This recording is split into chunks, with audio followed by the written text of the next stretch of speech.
Hello my dear students, welcome to life hacks.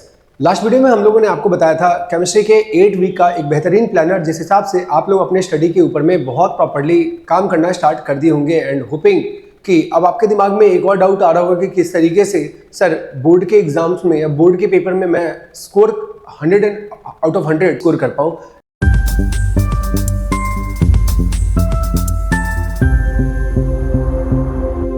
इसके regarding में sir कोई tips कि मतलब कैसे से एक टॉपर्स कैसे लिखते हैं जिस हिसाब से एग्जामिनर बहुत प्रॉपर्ली इंप्रेस होते हैं एंड आपको full out of full marks देते हैं। तो इसी के रिगार्डिंग में ही आज हम लोग करने वाले हैं केमिस्ट्री के पेपर का एनालिसिस, मतलब जिनने आउट ऑफ 70 स्कोर करा है। आए जरा, जैसा हमने आपको पिछले भी वीडियो में बताया था कि हमारे केमिस्ट्री में तो टोटल कितने वॉल्यूम है, 2, जिसमें से पहले वाले वॉल्यूम के अंदर में क्या ही है हमारे पास। पहले वाले वॉल्यूम के अंदर में हमारे पास है फिजिकल, पहले वाले वॉल्यूम में हमारे पास है physical and inorganic and second वाले वॉल्यूम में हमारे पास क्या प्रेजेंट है। सेकंड वाले वॉल्यूम में इन डिटेल हमारे पास केवल और केवल किसके बारे में बात कर रहा है, हमारे बात कर रहा है ऑर्गेनिक केमिस्ट्री से। सही है। अच्छा, अब अगर हम आपको बताएं इंडिविजुअली मार्क्स वाइज डिस्ट्रीब्यूशन, तो आपको पता ही होगा, या जो भी अभी करंट ब्लूप्रिंट आया है या जो भी इनका सीबीएसई वालों का रखा है उसके अंदर में फिजिकल केमिस्ट्री से आपसे कितने मार्क्स के क्वेश्चन पूछे जा रहे हैं, 23 मार्क्स के। इनऑर्गेनिक के कितने क्वेश्चन आ रहे हैं, इनऑर्गेनिक के कितने मार्क्स के क्वेश्चन आ रहे हैं, 14 मार्क्स के। एंड ऑर्गेनिक के आपके पास कितने मार्क्स आ रहे हैं, highest weightage that is 33 marks के क्वेश्चंस आपके पास आ रहे हैं। फर्दर इंडिविजुअली चैप्टर वाइज अगर हम आपसे बात करें तो आप देख सकते हैं कि फिजिकल केमिस्ट्री के अंदर में हमारे पास टोटल 3 चैप्टर हैं एंड अकॉर्डिंगली वेटेज उनका कितना है, 7, 9 और 7, मीन्स 7 मार्क्स से आपसे सोल्यूशंस के क्वेश्चंस पूछे जा रहे हैं। 9 मार्क्स से आपसे किसका बारे में पूछ रहा है, इलेक्ट्रोकेमिस्ट्री में एंड केमिकल काइनेटिक्स आपसे कितने बारे में पूछ रहा है, कितने मार्क्स का क्वेश्चन पूछ रहा है, 7 मार्क्स का। अकॉर्डिंगली आपसे इनऑर्गेनिक एंड ऑर्गेनिक के वेटेज आपको आपके सामने में यहाँ पे हमने प्रेजेंट कर रखा है। हम लोग बात करने वाले हैं पेपर्स के एनालिसिस का। इस वीडियो का मेन पर्पस यही है कि किस तरीके से कोई एक टॉपर लिखता है या क्या कैसे क्वेश्चंस का डिमांड है एंड किस तरीके से हमें जो हमारा नॉलेज है उसको हम पोर्ट्रे करें सामने में, ताकि हमें जो भी हमने क्वेश्चंस का रिप्रेजेंट करा है, जो भी हमने क्वेश्चंस को रिप्रेजेंट करा है वहाँ हमें full out of full score मिले। आए जैसे कि अब आप लोगों में से बहुत सारे लोग ऐसे होते हैं जो, जैसे मान लीजिए कि पहला सवाल आपसे ये क्वेश्चन पूछा है, कोई भी क्वेश्चन आपसे पूछा है, तो आप लोग क्या करते हैं, हम लोग क्या करते हैं, हम लोग बस केवल ए लिख के छोड़ देते हैं, 1 के आगे ए लिख करके सीधा छोड़ देते हैं। कभी ऑस्मोटिक प्रेशर लिख दिया, मान लो कि पहले क्वेश्चन का answer later suppose the colligative property which is used for determination of molar mass for polymers and protein. ठीक है, सही बात है। हमारा क्या होता है, वो हमारा ऑस्मोटिक प्रेशर होता है, रूम टेम्परेचर पर इसको किया जाता है। तो कुछ लोग 1 लिखते हुए सीधा ऑस्मोटिक प्रेशर लिख देते हैं, बगल में वो कौन से ऑप्शन में वो मेंशन नहीं करते हैं। आइडियल तरीका क्या है कि आप क्या करो, आप ऑब्जेक्टिव को, जैसा कि आप देख भी रहे हैं कि हम किसी एक टॉपर के कॉपी का एनालिसिस कर रहे हैं, तो आपके पास आप अब देखो कि इनने ए भी लिखा है और बगल में वो जो ऑप्शन में लिखा है उसने वो पूरा का पूरा लिखा है। अब देखना, जैसे सेकंड क्वेश्चन है उसने सी लिखा है और उसके बगल में जो भी ऑप्शन है ये लिखा है। तो आप कभी भी बोर्ड के एग्जाम में अगर आप केमिस्ट्री का पेपर देने जा रहे हैं, आप अगर डेट श्योर हो कि हाँ इस क्वेश्चन का आंसर यही है, तो आप भी ऐसे से ही करना। आप तो क्या लिखना, आप तो ऑप्शन लिखना और ऑप्शन के बगल में जो वो ऑप्शन है आप उसको जरूर मेंशन करना। ये दोनों चीजें जरूरी हैं। सही है, चलिए बढ़ते हैं अपन आगे। तो इस तरीके से इन्हें ऑब्जेक्टिव के अंदर में आप देख सकते हैं कि कितनी खूबसूरती से सभी क्वेश्चंस को बहुत अच्छे से रिप्रेजेंट करा है एंड अकॉर्डिंगली आंसर भी लिखा है। तो आप किसी एक का भी न छोड़ें और दोनों की दोनों चीजों को आप प्रॉपरली वहां पे लिख सकते हैं। सही है, तो आप देखना। अच्छा जी, फर्दर असर्शन रीजन में भी आप देखो, इस बच्चे ने जो भी लिखा है, लाइक मान लीजिए कि 15 नंबर क्वेश्चन में ये लिखा है, मतलब NH2 group is ortho and para directing electrophilic substitution reaction. दूसरा, aniline can not undergo Friedel Crafts reaction. बात तो दोनों का दोनों सही है। तो आप देखो, इसने तो ऑप्शन भी लिखा है यहाँ ABCD के हिसाब से ये कि कौन सा ऑप्शन होगा। दूसरा, बगल में ये बातें भी लिखी हैं इसने, both assertion A and reason R are true, but the reason R is literally not the correct explanation of the assertion। सही है। तो अब हमें लगता है ना कि हम केवल और केवल B लिख दें, ऐसे कोई दिक्कत नहीं। अगर आप B भी लिख रहे हो तो आप टेक्निकली करेक्ट हो, बट हमें हमारा मेन फोकस क्या होना चाहिए कि हम कॉपी को रिप्रेजेंट कैसे से कर रहे हैं, ताकि एग्जामिनर के नजर में एक अच्छा प्री इमेज बने कि मतलब नहीं, ये लड़का प्रॉपर्ली बोर्ड के हिसाब से प्रिपरेशन करा है। तो उसके लिए हमें ऑप्शन के साथ साथ उसके बगल में जो भी चीज़ है वो भी मेंशन करना चाहिए। और आप देख सकते हैं कितनी खूबसूरती से इसने सारे असर्शन रीजन वाले भी क्वेश्चन के अंदर में दोनों बातें इसने लिखी है। और ये होता है फर्स्ट इंप्रेशन कि लाइक उस समय इसने मतलब प्रॉपर्ली ओवरऑल एक बहुत ही तगड़े तरीके से एक अपना इंप्रेशन जमा लिया होगा एग्जामिनर के नज़र में, जो भी कॉपी यहाँ पे चेक कर रहे होंगे उनके सामने में। आप आओ, अब बात करते हैं सब्जेक्टिव पेपर का। अब लाइक ना हमारे दिमाग में एक बाई डिफॉल्ट थॉट बना पड़ा है, दैट इज क्या कि 2 मार्क्स के क्वेश्चन है सर, तो अपन एक काम करते हैं उसमें वन लाइनर टाइप का ही कुछ कुछ लिख देते हैं। ऐसा नहीं है। अब आइडियली तो केमिस्ट्री के अंदर में आप अगर, सही बात है, बहुत सारे सवाल ऐसे से होते हैं जो वन लाइन में भी निपट जाएंगे, बहुत आराम से हो जाएगा। बट अगर कभी भी आपसे लॉ अगर कोई पूछ रहा है, अगर हम लॉस की बात कर रहे हैं या किसी भी चीज की बात करें, जैसे मान लीजिए अगला ही अपने पास एक और सवाल था जहां इसने पूछा था रिगार्डिंग हेनरी के लॉ के बारे में। एक समझिएगा जरा, चेक करके हम आपको बता रहे हैं। हाँ, ये रहा हमारे पास सबसे पहला सवाल, हेनरी का लॉ।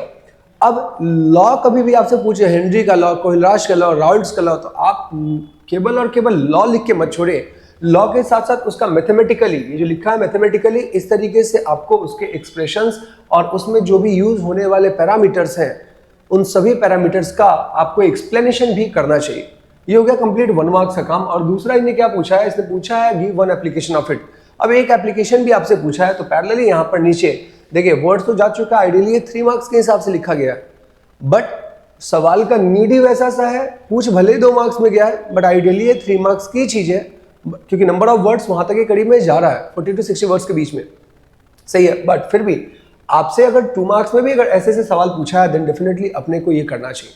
दोनों में से कोई भी चीजें, वर्ड्स कभी कम या ज्यादा हो सकता होगा, और ऐसा नहीं है कि उतने वर्ड्स टाइप से चीजें पूछिए। आपको एक एप्लीकेशन लिखने में जितने वर्ड्स सफिशिएंट है, जरूरी है, आपको उन वर्ड्स को यहाँ पर डालना। और आपने देखे कि ये कितनी खूबसूरती से इसने बताया है कि कार्बोनेटेड ड्रिंक्स के अंदर में हमारे पास कहते हैं एक एप्लीकेशन वही है कार्बोनेटेड ड्रिंक्स के बारे में ना, कि वो उसका हाई प्रेशर में रखते हैं और जैसे से ही अपन कोल्ड ड्रिंक की बोतल को खोलते हैं वहाँ फिज का साउंड प्रोड्यूस होता है। क्यों? क्योंकि अंदर का प्रेशर क्या होता है ज़्यादा और बाहर का प्रेशर क्या होता है कम। तो pressure pressure all of a sudden release करता है और बबल्स के फॉर्म में वो हमारा बाहर निकल करके आता है।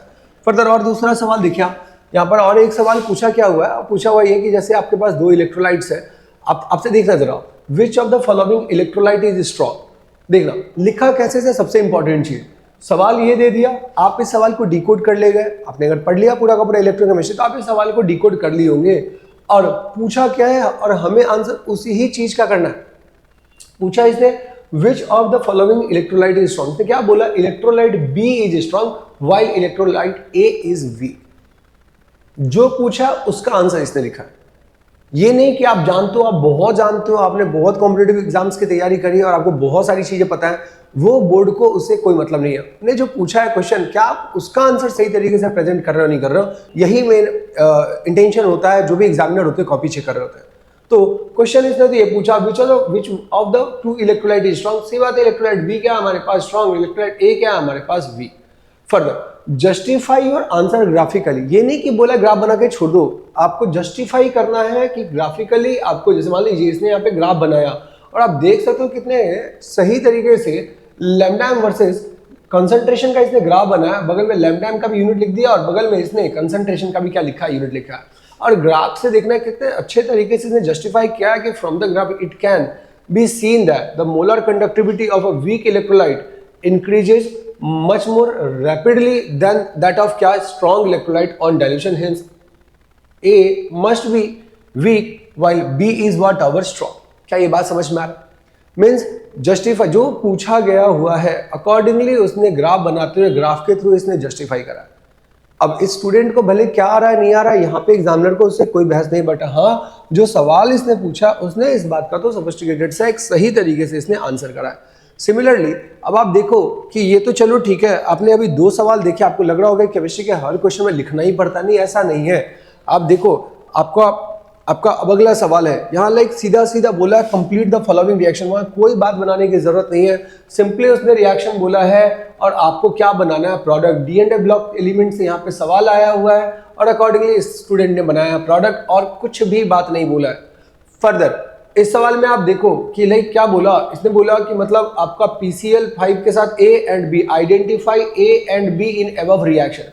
अब सीधा सीधा आप A बराबर और B इक्वल टू करते हुए मत लिखना, आप तो कंप्लीट रिएक्शन लिखना और ये रहा हमारे पास A, फिर ये करने का ये रहा हमारे पास B और बोला है identify A and B in above reaction.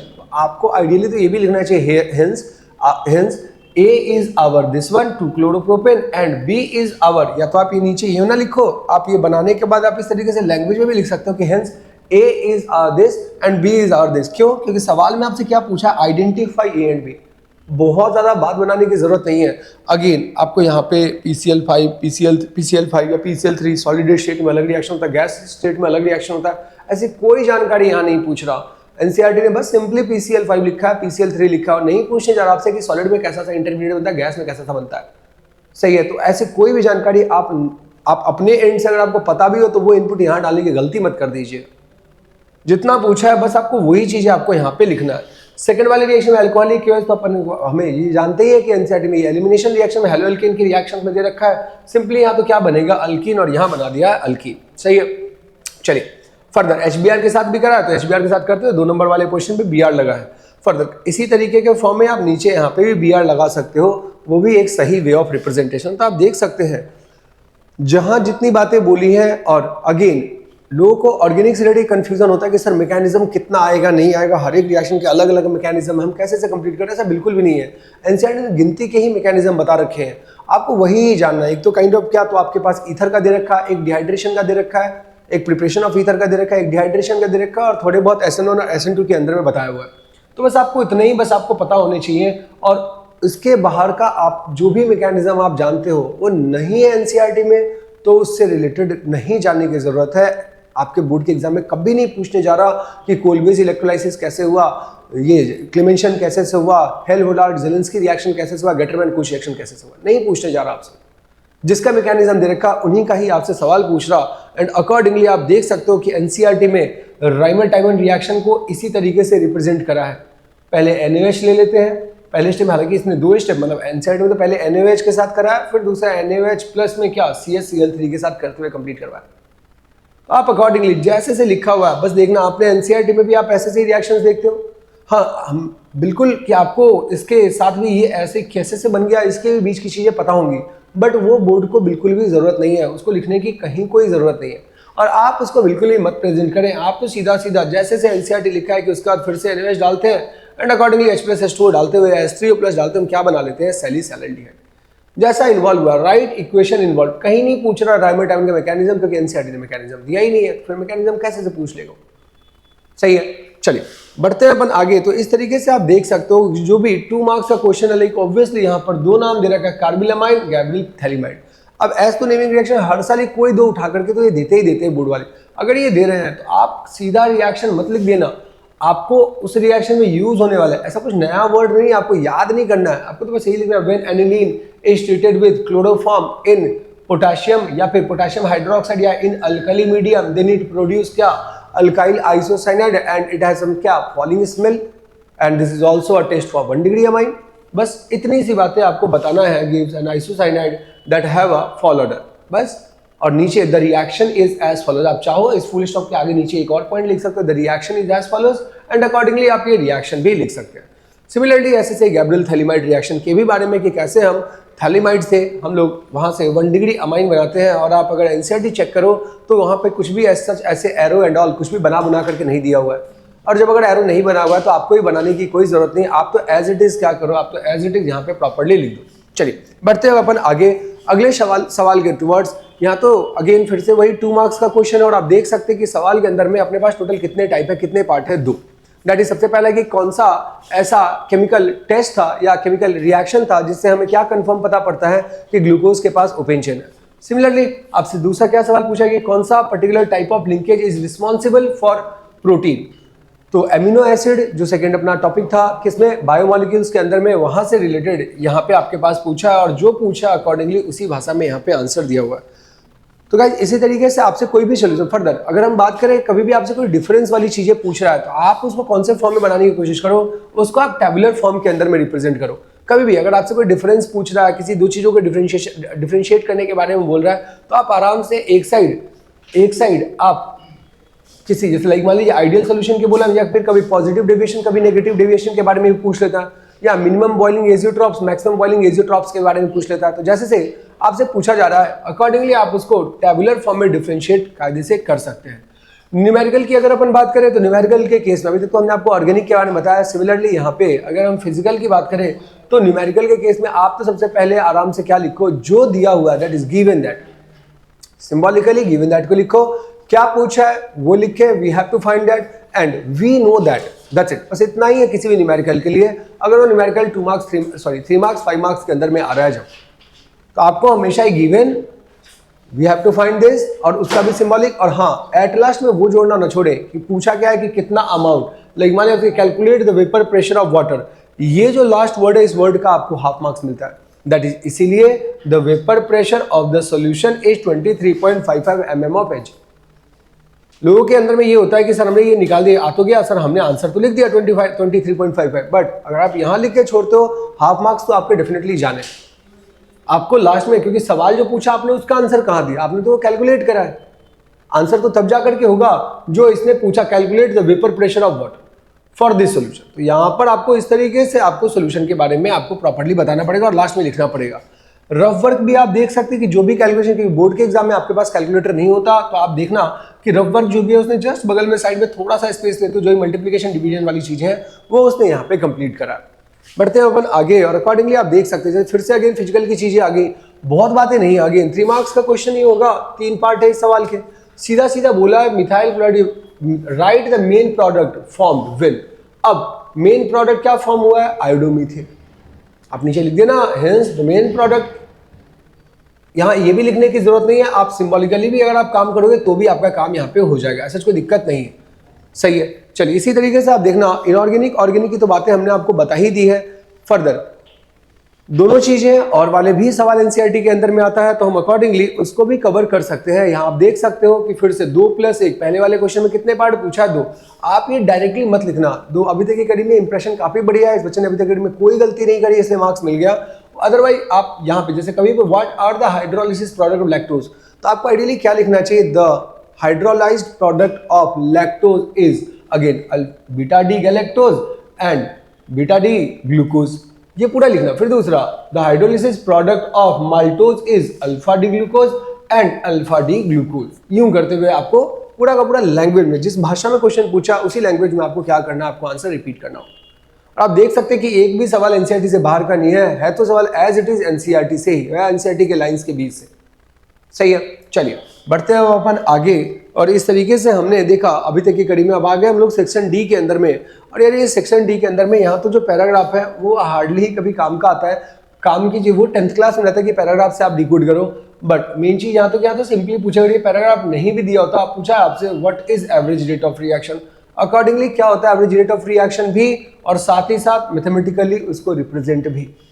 कैसे ये चीज ध्यान रखिएगा, कभी भी आपसे पूछे तो आप तो पहले जो वर्ड है उसको तो आप पूरा लिखो एंड देन आफ्टर आप उस रेट को भी प्रॉपर्ली बताओ। Second one, right two factor that affect the rate of reaction. देखना दो कौन से फैक्टर है जो फैक्टर अफेक्ट करता है, तो यहाँ पे लिखा the factor that affects the rate of reaction are temperature and क्या लिखा हुआ है यहाँ पे, कैटलिस्ट। फर्दर तीसरे का, अब आप देख रहे हैं ये भी वाली बात है, तीसरे का 1 और 2 और फिर लिखा है तीसरे का यहाँ पे 1 और 2, तो ध्यान से तीसरे का 1 और 2 कौन सा वाला लिख रहा है वो भी इसने स्पेसिफिकली मेंशन करा है एंड अकॉर्डिंगली यहाँ पे इसने प्रोडक्ट बनाया। आप देख सकते हैं फर्दर, अभी जैसे ये वाले सब सवाल है, दिख रहा है जरूर लंबे लंबे सवाल, बट देखना 1 1 और 2 टाइम्स 2 लिखा है, दैट इज 2 टाइम्स 2। यहाँ पे 2 बातें पूछी है, दैट इज हाइब्रिडाइजेशन पूछा उसके 1 मार्क्स, मैग्नेटिक बिहेवियर पूछा उसके 1 मार्क्स। आराम से इसको या तो इधर वाले को यानी तो आप इधर वाले में write the formula of iron 3 hexacyanidoferrate लिख रखा है इनने, आयरन 3 हेक्सा साइनाइडोफेरेट का फॉर्मूला। बस सिंपली फॉर्मूला लिखा, मार्क्स मिल गए। सिंपली आईयूपीएसी नेम लिखा, मार्क्स मिल गए। तो ये आपको लिखने में बहुत ज़्यादा टाइम नहीं लगेगा, थोड़ा सा टाइम रहता है कैलकुलेशन एंड ऑल में, फिजिकल केमिस्ट्री के अंदर में, और उसमें भी अब तो क्वेश्चंस ऐसे से आते हैं जिसमें आपको बहुत ज़्यादा कैलकुलेशन करने की ज़रूरत नहीं है।